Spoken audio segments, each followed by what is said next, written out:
me salva, vamos continuar nossa aula da farmacologia do córtex da suprarrenal e agora a gente vai começar a falar mais detalhadamente dos glicocorticoides, que é um dos esteroides liberados por ela.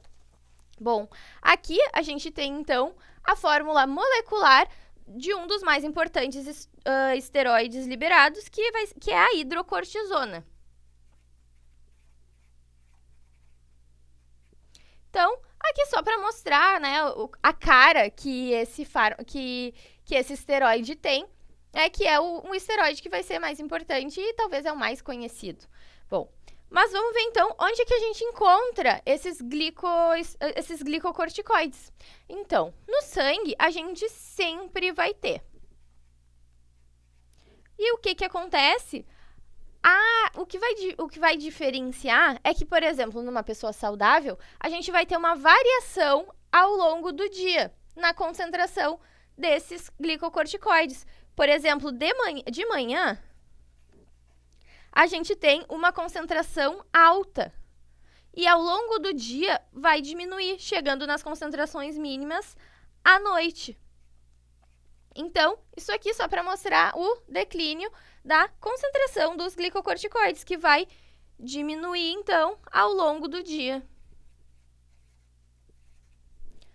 Isso, né, sempre lembrando, na pessoa saudável, vai ter esse funcionamento. Bom, vamos ver agora, então, como é que de onde é que vem esse glicocorticoide. Bom, como os esteroides, ele é sintetizado pelo colesterol, né? Ele vem do colesterol, né? Não é sintetizado por ele. Bom, e daí depois uma série de reações que não vai nos interessar agora, a gente vai formar, por exemplo, a hidrocortisona e a corticosterona, que a gente não tinha falado ainda, né? Mas é outro esteroide super importante. E aí é que essa parte, ela é interessante que nesse processo aqui que muitos fármacos já vão atuar. Por exemplo, a gente tem a metirapona, que ela é um fármaco que vai inibir uma dessas fases, uma dessas reações aqui que levam à formação do esteroide. E a gente também tem o trilostano, que é outro fármaco que também atua inibindo. Bom, se eles atuam inibindo, eles vão diminuir essa concentração, certo? Então, esses fármacos, eles são muito úteis para síndrome de Cushing, que a gente tinha falado já numa aula anterior. Por quê? Porque na síndrome de Cushing, a gente tem justamente o aumento do nível desses esteroides, então a gente precisa diminuir. Então, por isso que esses fármacos vão ser bem úteis nesse contexto. Então, vamos agora ver direitinho o que é essa síndrome de Cushing. Bom, então aqui a gente tem, só para tentar representar alguns dos sintomas, um deles, o que a gente tem? Por exemplo, aqui, o acúmulo de gordura abdominal, que o que a gente tinha falado, que é a mudança na redistribuição da gordura. E essa gordura a gente também vai observar na face, e a gente vai chamar isso de... Tem um nome, que é face em lua cheia,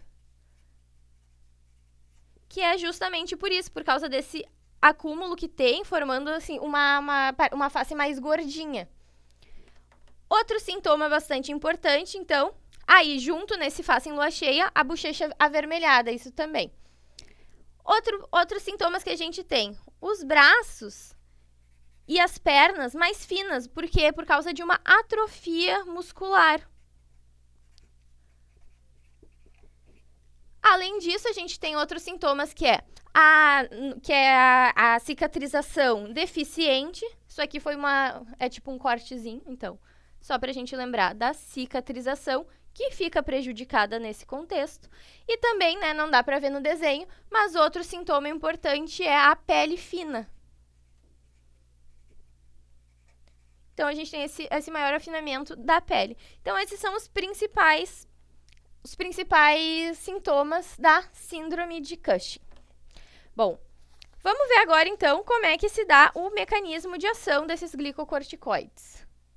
Tá, isso aqui, então, é para ser uma célula, tá aqui o núcleo e tá aqui as únicas duas coisas que vão nos interessar agora dessa célula.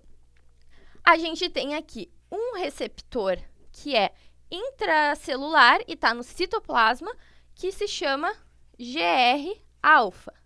E aqui a gente tem o outro receptor que está no citoplasma também, que é o GR-beta.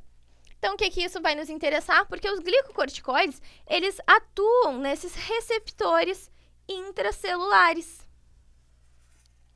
que estão aqui dentro no citoplasma. E se acredita que nessa passagem, por uma difusão passiva, eles passam por essa pela membrana da célula e vão, então, atuar para exercer os seus efeitos. E que efeitos são esses? Bom, então a gente tem efeitos aqui que são chamados de metabólicos e sistêmicos, que vai ser o seguinte: ele vai interferir na captação e na utilização de glicose. De que jeito? Diminuindo. Depois, ele também vai atuar na gliconeogênese, aumentando. E o que a gente tem como consequência disso? A gente tem uma tendência à hiperglicemia. Então, é isso que esses dois efeitos vão levar. Depois, a gente tem também uma interferência na síntese proteica, ou seja, uma diminuição. E também um aumento na quebra da proteína. E o que isso vai nos levar também? A atrofia muscular. Quando muito aumentado, né? Que vai ser, inclusive, um dos sintomas ali da síndrome de Cushing. Bom, depois a gente tem outro efeito que a gente já falou, que é o efeito de feedback negativo.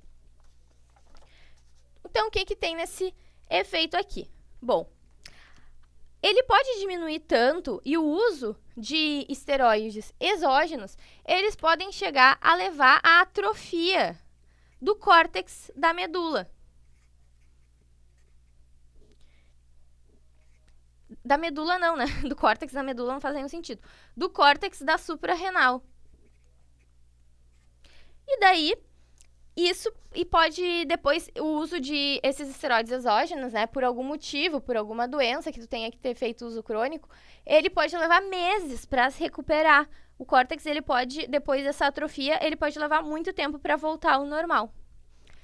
Outro efeito que a gente tem é o efeito anti-inflamatório e imunossupressor, que é justamente um efeito bem explorado, né, para vários fármacos desse tipo. E eles são bastante, principalmente a ação anti-inflamatória, ela é muito potente. Coloquei aqui para, né, vários sinais demais. E o que elas fazem? Elas revertem inflamações bastante sérias que podem ser desencadeadas, por exemplo, por patógenos, por algum estímulo químico ou físico, ou por alguma resposta imune inadequada. Então, os esteroides, eles são bastante usados para inibir a rejeição de enxertos, por exemplo.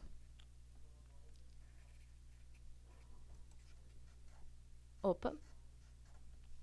Bom, então, esse é um dos usos dele. Nas próximas aulas, vamos continuar falando um pouco, mais algumas coisinhas importantes sobre os glicocorticoides, e também a gente vai falar dos mineralocorticoides. Então, até a próxima!